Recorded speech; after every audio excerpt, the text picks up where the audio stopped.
안녕하세요. 저는 결혼한 지 10년 된 30대 후반의 평범한 직장인입니다. 요즘엔 평범한이라는 단어가 참 먼 이야기처럼 느껴지네요.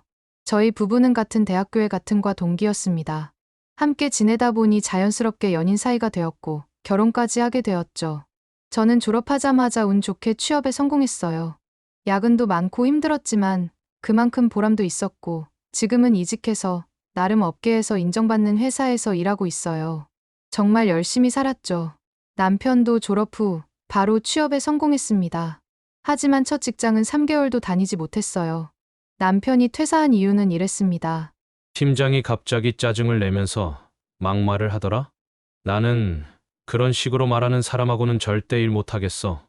남편보다는 직장 생활을 먼저 시작한 제 입장에서는 그 정도는 참고 일해도 될 텐데 라고 생각했지만 처음이라서 그런 거겠지 하고 남편을 위로했습니다. 그리고 남편은 여러 회사를 다녔지만 항상 이런저런 이유를 대며 1년도 다니지 못했고 저희가 결혼 후에도 크게 바뀌지 않았습니다. 직원들끼리 뒷말이 너무 많아서 불쾌했어. 상사가 나를 무시하는 느낌이 들었어. 출퇴근하기가 너무 힘들어. 야근이 너무 많아. 내 스타일이랑 안 맞아. 이유는 정말 무궁무진했어요. 상사가 조금 혼냈다는 이유로, 회의 시간에 자신의 아이디어가 채택되지 않았다는 이유로, 심지어는 그냥 힘들다는 이유로, 남편은 자신이 조금이라도 힘들거나 기분 나쁘면 회사를 관두기 바빴습니다. 그러다 제가 조심스럽게 말한 적이 있어요. 여보, 그 정도는 참고 다니면 안 돼? 나도 직장 생활하면서 상사랑 의견 다르고, 야근도 많고, 회의 시간에 속 터지는 일 한두 번이 아니야. 그런데 다들 그런 거 참고 일하면서 살아. 이 세상에 당신 마음에 꼭 드는 회사, 당신 기분만 맞춰주는 직장은 없어. 그랬더니 남편이 짜증을 내며 말했어요. 너도 나 무시하냐? 내가 집에서까지 잔소리를 들어야겠어? 저는 남편이 진심으로 걱정돼서 말한 거였는데 남편은 제 말을 잔소리라고 생각했습니다. 그 뒤로는 저도 남편이 퇴사한다고 하면 아무 말도 하지 않았습니다. 속에서는 우라가 치미는데도 괜히 싸움 날까봐 말하지 않았죠. 저는 어떻게든 악착같이 버티며 출근하고 상사 눈치 보고 야근하고 억울해도 참아가며 일하는데 왜 남편은 남 탓만 하기 바쁜지 속상하고 허무하기까지 했습니다.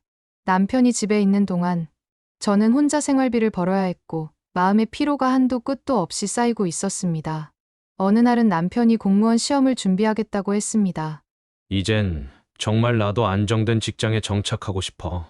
정말 열심히 할게. 저는 남편에게 작은 희망을 봤어요. 시험 준비가 힘들 테지만 그래도 목표가 있으니 이번엔 다를 거라고 생각했어요. 그래서 남편을 응원하며 열심히 지원했죠. 필요한 교재를 사주고 인터넷 강의도 등록해주고 매달 생활비까지 꼬박꼬박 챙겨줬어요. 저는 남편이 책상 앞에 앉아 집중하는 모습을 기대했어요. 처음엔 열심히 하더라고요. 새벽까지 공부를 하고 잠깐 눈 붙였다가 다시 일찍 일어나서 공부를 했죠. 그런데 그런 모습은 딱 한 달이었습니다. 그 다음부터는 다시 원래 모습으로 돌아오기 시작했죠. 매일 아침 출근 준비를 하고 나가려고 하면 남편은 여전히 침대에 누워서 자고 있어요. 그리고 제가 회사 점심시간에 남편에게 전화를 하면 그제서야 이제 일어났어. 라며 졸린 목소리로 전화를 받아요. 남편이 늦게까지 공부하다가 피곤해서 늦게 일어난 줄 알았지만 남편은 공부가 아닌 게임을 새벽까지 하다가 잠들었습니다. 제가 퇴근하고 집에 들어가면 남편은 컴퓨터 앞에 앉아서 게임을 하고 있어요. 퇴근한 제 모습을 보자 남편은 잠깐 머리 식히는 거야. 하루 종일 공부했더니 너무 답답해서. 라고 말하고 다시 게임을 하기 바빴습니다. 그리고 제가 잠들 때까지도 남편은 게임을 했습니다. 매일 이런 상황이 반복됐어요. 남편이 컴퓨터 게임을 하지 않는 날은 친구들과 약속이 있는 날이었습니다. 친구들과 약속이 있는 날은 남편은 퇴근하고 들어오는 저를 붙잡고 오늘 친구들 만나기로 했어. 나도 스트레스 좀 풀어야지. 용돈 좀 줘. 라며 돈을 달라고 합니다. 스트레스를 푼다며 가끔 있던 모임은 점점 횟수가 늘어나고 일주일에 3번은 기본이 되었어요. 저는 가만히 지켜보다가 더 이상은 안 되겠다고 판단해서 남편에게 말했습니다. 요즘 당신 공부하는 시간보다 사람 만나는 시간이 더 많은 것 같아. 지금 사람 만나는 것보다 시험이 중요한 거 아니야?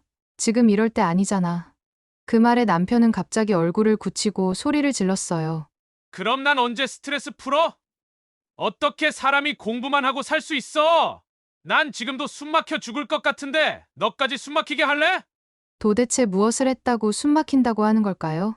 생활비는 다 제가 벌어오고 힘들게 일하고 퇴근하면 남편 기분까지 맞춰줘야 하고 무슨 말만 하면 화를 내며 삐지는 남편의 모습들을 보면서 숨 막히는 건 오히려 저였습니다. 매번 핑계만 대면서 본인의 무능함을 인정하지 않으려 애쓰는 남편. 도대체 이 사람은 언제쯤 자신의 인생을 책임지려고 하는 건지.